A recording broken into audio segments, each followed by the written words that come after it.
కేరళలోని అనంత పద్మనాభ స్వామి దేవాలయంలో 5 గదులైతే తెరవడం జరిగింది. 6వ గదికి నాగబంధం ఉందన్న సంగతి అందరికీ తెలిసిందే. అసలు నాగబంధం అంటే ఏంటి? ఇప్పుడైతే మనం తెలుసుకుందాం. అథర్వణ వేదం ప్రకారం నాగబంధం అనేది విజ్ఞానాన్ని లేదా సంపదను చెడ్డవాళ్ళ చేతుల్లో పడకూడదు అని ఈ నాగబంధం అయితే వాడాలి. వేరే ఏ దానికోసం అయితే ఈ నాగబంధం అనేది వాడకూడదు. ఇంకా చెప్పాలంటే ఉన్న బంధాల్లో కన్నా నాగబంధం అనేది మోస్ట్ పవర్ఫుల్ అన్నమాట. దీనికి విరుగుడైన గరుడ మంత్రం అయితే తెలిసి ఉండాలి. అలాంటి వారు ఈ రోజుల్లో ఇప్పుడు ఎవరు లేరు. నాగబంధం అనేది ఒక సౌండ్ ప్రకారం అయితే పనిచేస్తుంది. అంటే నాగబంధం అనేది ఒక వాయిస్ ఫ్రీక్వెన్సీలో చెప్పబడుతుంది. దాని ద్వారా లోపల ఉన్న మెకానిజం యాక్టివేట్ అయ్యి ఆ డోర్ అనేది లాక్ అయిపోతుంది అనమాట.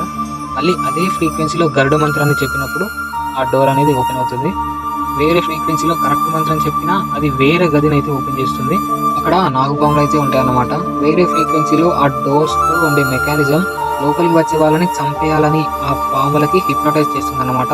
లైక్ మన కార్తికేయ మూవీలో లాగా. దాంతో తప్పుడు మంత్రం చెప్పి లోపలికి వెళ్ళిన వాళ్ళు చనిపోతారు. ఇదైతే నాగబంధం స్టోరీ.